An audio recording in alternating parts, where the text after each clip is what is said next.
Apa orang botol? Nak orang beratus untuk 3 botol. Macam mana kita nak berniaga ni? Minyak tu pun dah sekilo.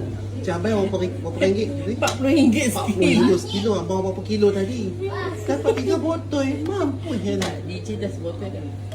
Botol dah. Lepas tu kalau kita jual pun Soto pun 150. Ha? Gas lagi. Gas lagi.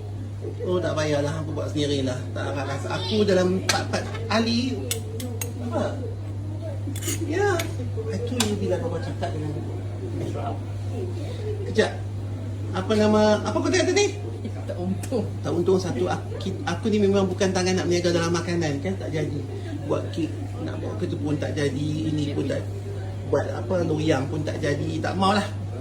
Biar aku buat benda lain tak apa. Kita jangan tamak.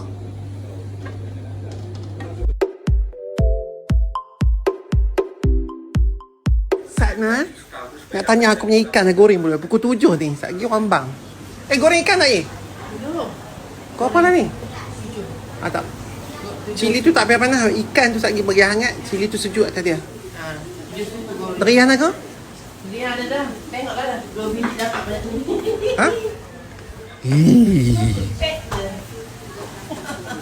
Jadilah.